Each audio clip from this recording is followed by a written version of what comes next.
الرحيم محمدا عبده ورسوله صلى الله عليه وسلم لا نبي بعده أما بعد.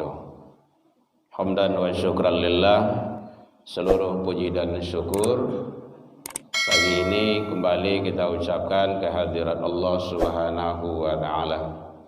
Alhamdulillah biidznillah wa qadarullah, dengan izin Allah kita masih diberikan umur panjang, alhamdulillah, sehingga dengan kehidupan itu kita bisa hadir di rumah ibadah menjalankan ibadah. Mudah-mudahan ibadah-ibadah yang kita tunaikan diijabah di sisi Allah hendaknya. Alhamdulillah sampai pagi ini Allah juga masih titipkan kesehatan. Bapak Ibu, lai sehat sedaunya Bapak Ibu? Alhamdulillah. Allah masih berikan ke kita waktu luang dan kesempatan serta keistiqomahan hati. Itu hanya ada bagi hamba-hamba pilihan. Tidak ada orang yang punya doh. Bu, lai terang belakang Bu. Jangan piciangan mata ada Bu. Ruangan ber-AC, parui, kanyang. Biasanya tuh kalau di piciang mata ini kandu begitu tuh. Ya, buka mata tuh nyalangan. Mudah-mudahan perjuangan awak tu dinilai jihad di sisi Allah hendaknya. Alhamdulillah kita hamba-hamba pilihan, karena tidak semua orang yang punya. Kadang umur lagi panjang, badan tak sehat. Ada ya Bu ya? Banyak di rumah sakit banyak tu. Pengin sehat, badan sehat, umur panjang, waktu luang dah ada. Dan ada bagi kita.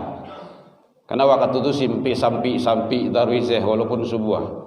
Makanya sahur tu ndak boleh, ndak usah jam 3, jam ampe, jam sangampe, ndak usah. Kan ada bahasanya mentakhirkan makan sahur, malambe-lambean. Itu artinya apa? Supaya siap makan tu ndak lelok. Itu tujuannya itu. Mentakhirkan 50 ayat tilawah Al-Quran kalau Rasul.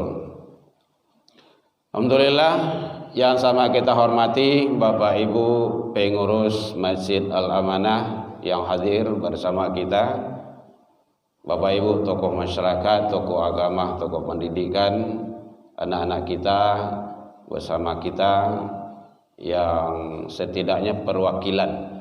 Rasanya ndak sadonya kok peserta pesantren kaya. Sadonya kok ndak kan? Awak baru orang sadonya. Pak Ustad? Ampe 8 Pak Ketua, ampe 48. Kan ndak ada 48 ini. Paling 1 2 3 ampe 5 6. Ini kadang-kadang ada kesalahan teknis bagi kita. Oh nyalo mulai pesantren Bapak, tuh salah lo balik dah. Jadi sholat subuh ke rumah saji itu bukan karena hanya sebagai pesantren. Itu salah kita itu. Jangan panitia ini salahan, orang gaik itu salah. Orang tua, menganak dah dibawa ke rumah saji. Anak itu kan dah anak panitia doh, kan anak orang tua, ayah dan ibunya. Baik hadirin kaum muslimin rahimakumullah. Tema kita pada pagi ini diberikan oleh panitia itu bicara masalah yang batil. Bahwa kebatilan itu adalah kita selalu berhadapan dengan itu. Jadi hidup di dunia kok ada baik, ada salah, benar, ada tidak baik, ada yang hak, ada yang batil, ada yang halal, ada yang haram. Selalu dihadapi dengan dua fenomena dan persoalan itu. Biasanya kita harus memilih salah cik itu. Kalau kita berada pada yang benar, berarti yang salah kita tidak itu. Kalau kita berada pada yang salah, biasanya yang benar tidak itu. Kalau kita berada pada yang hak, yang batil itu nanti akan tersingkir. Bapak Ibu hadirin kaum muslimin rahimakumullah. Jadi kebatilan itu adalah pada hakikatnya bahwa sesuatu yang bertentangan dengan syariat aturan Allah dan juga aturan manusia. Karena fokus pembicaraan adalah bicara masalah kebatilan. Bapak Ibu hadirin kaum muslimin rahimakumullah. Maka Allah menyampaikan antara yang hak dengan yang batil tidak akan pernah bersama sampai hari kiamat, dan itu pasti. Maka Allah sampaikan antara yang hak dengan yang batil tidak boleh dicampuran. Ada dalam Al-Quran itu, imam kita sering baca itu, wala talbisul haqq bil batil. Siapa tahu surat apa itu? Anak yang tafiz. Udah nyampe ke sono hafalannya belum? Oh, belum, masih juz 30. Wala, jadi ada lam di situ. Kaidah lam itu ada dua, Bapak Ibu. Ada lam larangan nahiyah, ada lam nafiyah. Ada larangan, ada menafikan. Melarang itu berarti tidak boleh. Wala taqrabuz zina, itu larangan itu. Jadi tidak boleh dekati zina. Wala taqrabah hadhihi syajarah, jangan dekik pohon itu larangan. Larangan Allah. Wala taqrabus shalah, jangan salat. Tapi jangan potong di sana. Wa antum sukara, jika kamu dalam keadaan mabuk. Ada juga kan ustaz yang menyampaikan tuh, boleh ya dalam keadaan mabuk itu salat gitu. Itu viral juga itu videonya itu. Daerah sono, Jawa gitu kan. Orang mabuk tuh boleh salat. Allah saja udah melarang kok. Nah, itu batil itu. Kalau Bapak Ibu yang rajin cari-cari video di TikTok, di apalah gitu kan. Kasus dengan TS kemarin gitu kan. Bapak Ibu hadirin kaum muslimin rahimakumullah. Wala talbisul haq, jangan kamu campur adukan kata Allah antara yang hak bil batil dengan yang batil. Nah, tuh. Jadi dua hal yang harus terpisah dan itu tidak akan bisa bersama. Oh, banyak bentuk kebatilan-kebatilan itu. Selagi itu bertentangan dengan syariat, dengan agama, itu batil. Bapak Ibu hadirin kaum muslimin rahimakumullah. Jadi dalam kehidupan baik dari segi ucapan ataupun perbuatan, dalam kehidupan kita sehari-hari, kalau itu memang bertentangan dengan aturan agama, itu sebaiknya ditinggalkan. Apa saja bentuknya, sekecil apapun, tinggalkan. Karena nanti ruginya juga kepada kita, nggak ada manfaatnya. Maka oleh sebab itu Allah dan Rasul menyatakan dan membimbing umatnya agar tetap istiqomah. Istiqomah itu yang penting, dan itu barik Bapak Ibu. Istiqomah itu barik. Rasanya awal Ramadan dulu ndak sebanyak itu rasanya godo. Banyak tuh. Bakinci-kinci itu. Atau di malam hari. Kenapa subuh segini? Nah gitu. Kan istiqomah tadi. Istiqomah itu berat iya, tapi balasannya surga. Luar biasa. Bukan mobil, bukan kulkas, bukan apa balasannya, tapi surga. Karena memang begitu kata Allah. Allah sampaikan, innal ladzina qalu rabbunallah, sesungguhnya orang-orang yang menyatakan qalu rabbunallah, Tuhan kami ialah Allah. Nah, itu kuncinya itu. Siapa yang berikrar Tuhan dia adalah Allah, tsumma istaqamu, kemudian dia istiqomah dengan ikrarnya tadi itu. Nah, itu yang hak itu. Istiqomah dia, istiqomah salat jamaah, istiqomah subuh, istiqomah hadir di majelis ilmu. Akhir-akhir zaman itu kan orang tak begitu pentingnya doh. Wirid, salihlah wirid itu 2, 3 sampai 5. Boleh dibuktikan, tidak disiko doh, sampai lain gitu. Memang kayak gitu. Masjid gadang pun, wah masjid kadang-kadang tuh. Ya memang seperti itu. Padahal hadir dan duduk di majelis ilmu itu, jangankan hadir Bapak Ibu, melangkah kaki saja, melangkah satu langkah, itu hadisnya sahih itu, disiapkan balasan oleh Allah satu langkah, pahalanya sama dengan solat malam setahun dan puasa sunnah setahun. Bu, ibu pernah puasa sunnah setahun tidak berhenti? Tidak ada dah? Tidak pernah ya? Sama pun tidak pernah do. Itu salangkah baru tu. Salangkah baru keamanah wah, pewirid.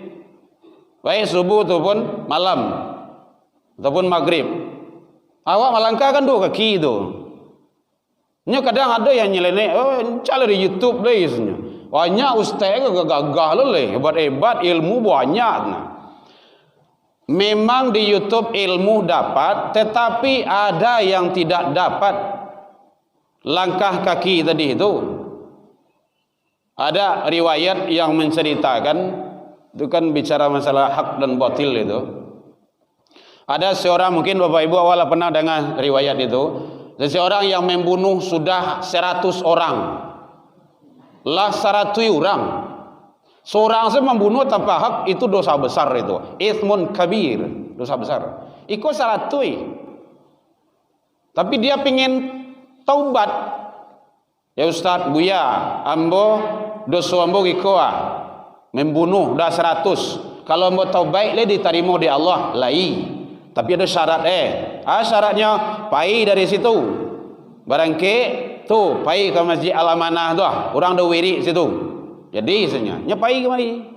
Dalam perjalanan, bayangin Bapak Ibu tu. Dalam perjalanan meninggal. Namanya malang tak dapat ditolak, mujuh tak dapat diraya. Malang sekejap mata, mujuh sampai yang hari. Malang tiba dewe kan, meninggal dalam perjalanan. Akhirnya malaikat azab bawa dia ke neraka. Onda, malaikat rahmat bawa dia ke surga. Dia kan pengen taubat itu. Akhir diukur. Kama dake, kama jauh. Ternyata sudah dekat ke Masjid Al-Amanah ini. Jauh tempat yang ditinggalkannya. Apa kata Allah? Dakhalul jannah. Bawa dia ke surga. Membunuh 100. Belum nyampai di majelis ilmu. Masih dalam perjalanan. Belum tahu siapa ustaz yang ngaji itu, siapa guru itu.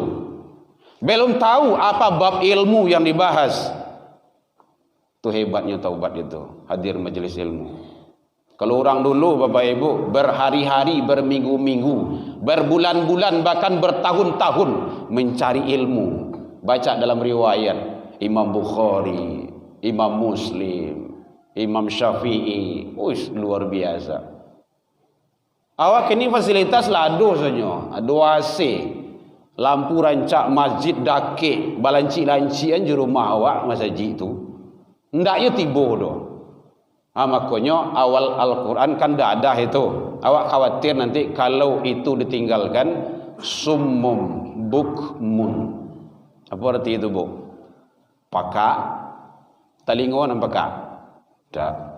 Apanya yang pakak? Kolbu. Bisu. Tidak bisu dah. Kalau bisu kok. Ya. Bisu. Apakah di sini yang bisu? Tidak. Kolbu. Buta. Apanya yang buta? Kolbu.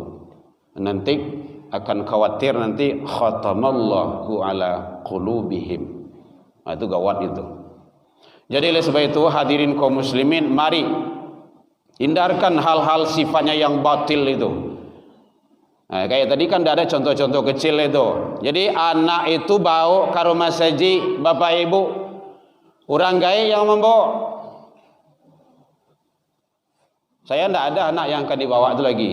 Kalau khutbah Jumat, saya yang bawa kini Bapak Ibu, anak orang lain berdua. Boleh Bapak Ibu intip membawa di khutbah Jumat. Mutazakirin membawa kan sering khutbah Jumat itu. Lihat situ tu. Itu asisten membawa tu berdua tu biasanya tu. Anak orang lain tu. Karena memang tidak ada lagi tu. Anak tu udah di pondok semuanya, udah di asrama semuanya.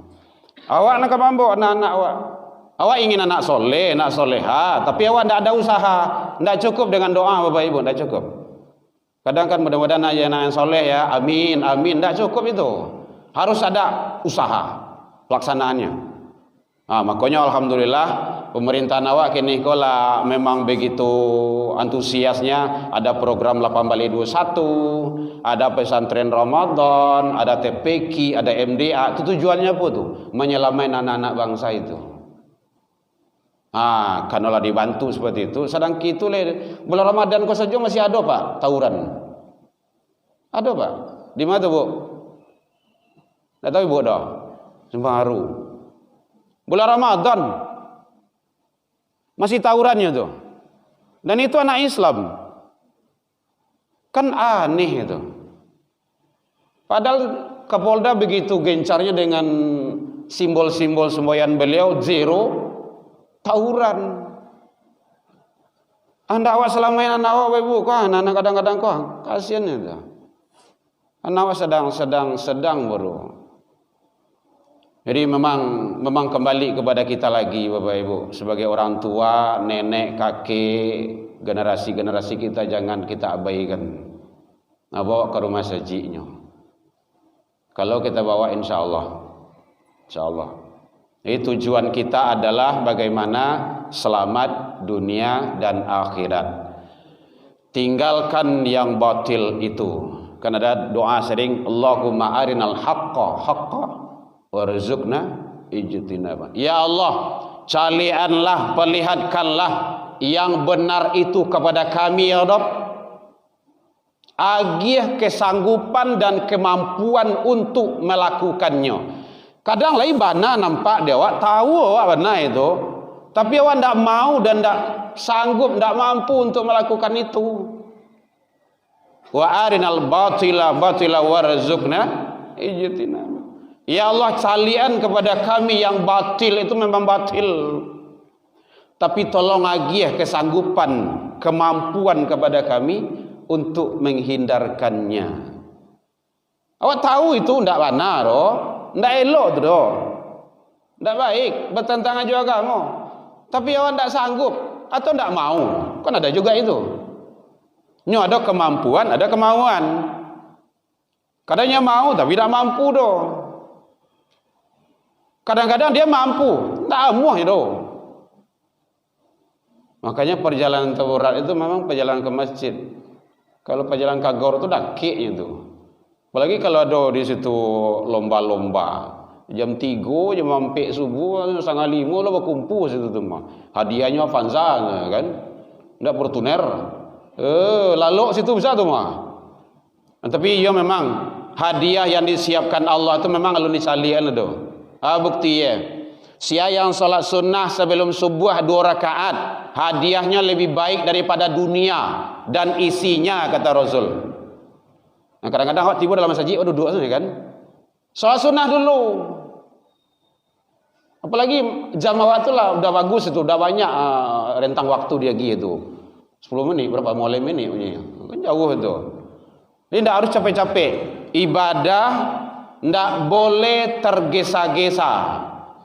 Tapi ibadah memang tidak boleh dilalaikan. Dalam pelaksanaan ibadah tidak boleh tergesa-gesa. Itu teknisnya. Ini kadang-kadang ada azan maghrib di sekolah ada tempat lain gitu kan, sampai arah ke situ. Azan maghrib itu iqamat 5 menit setelah azan, kecuali maghrib. Oh, kecuali maghrib lah begini. Azan itu untuk apa? Untuk azan bu, memanggil orang solat. Orang lah tiba solat kemari dalam perjalanan awak kemai. Tiba siko kayak itu lo sasak ngok lo. Apalagi kalau berlari lo, tidak boleh berlari. Jadi memang perlu banyak hal-hal yang penting, keilmuan-keilmuan. Jadi sekali lagi kita sering menyampaikan kepada panitia-panitia pesantren, suruh anak-anak itu sholat subuh di siku. Yang tidak sholat subuh coreng. Awak lah kan nyetur doh. Awak seharusnya mengikuti aturan awak. Awak jangan anak kayak gitu di mabuk. Kalau tidak sholat ke masjid, awas. Main ke pinggang kau. Maka sampai kini nyo kancang dari awak. Lalu nazan orangnya itu gua saja itu.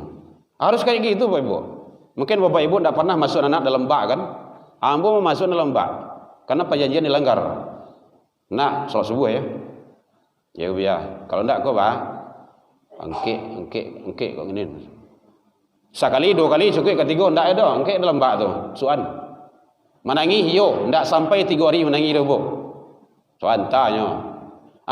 Subuh besoknya kencang lah dewa tu. Ini takui. Di hukum Islam tu membuat jerah, bukan untuk mengulang. Jadi mudah-mudahan kita selalu istiqomah Bapak Ibu dalam membina, mendidik, membimbing anak-anak awak. Dan kalau awak mendisiplinkan anak awak, tidak perlu ditakui-takuin dengan HAM. Tidak usah. Karena HAM itu kadang-kadang tidak sesuai juga dengan keinginan kita. Awak mendidik anak awak, tapi HAM lainnya itu tidak bagus. Itu kan. Dalam Al-Quran dan dalam hadis saja boleh itu dipukul anak awak tidak sholat itu. Boleh dipukul. Yang dipukul itu anak awak, anak didik awak, pembinaan awak. Baik, demikian saja. Mudah-mudahan Allah memberikan kekuatan dan keistiqomahan hati kepada kita. Mari kita laksanakan yang benar, karena kebenaran itu pada hakikatnya datang dari Allah Subhanahu wa taala. Hindarkan yang batil, karena kebatilan itu adalah sesuatu hal yang akan menyandung kita untuk kelancaran keselamatan hidup kita di dunia dan akhirat. Dalam penyampaian nambo tadi kok kurang lama manihi yang indah pada tampilnya tersinggung dek kanai atau lantung dek turun, salah ke Allah kita taubat, salah ke manusia saling maaf memaafkan. Lai dimaafkan Bapak Ibu hadirin. Terakhir saya mohon doa Bapak Ibu. Lai boleh minta doa Bapak Ibu? Anak saya yang kedua, dia sekarang sedang proses pendaftaran ke Universitas Ummul Qura Baji di Mekah. Mohon doanya Bapak Ibu. Mudah-mudahan Allah ijabah. Paspor sudah selesai. Yang nomor 1 alhamdulillah sudah berada di Al-Azhar di Mesir, berkat doa Bapak Ibu. Ambo setiap tahun di Madinah ambo kajian, ambo selalu mohon doa.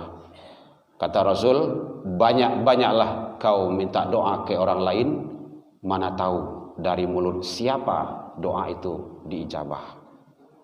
Ila liqa fastabiqul khairat wa billahi taufiq wal hidayah. Wassalamualaikum warahmatullahi wabarakatuh.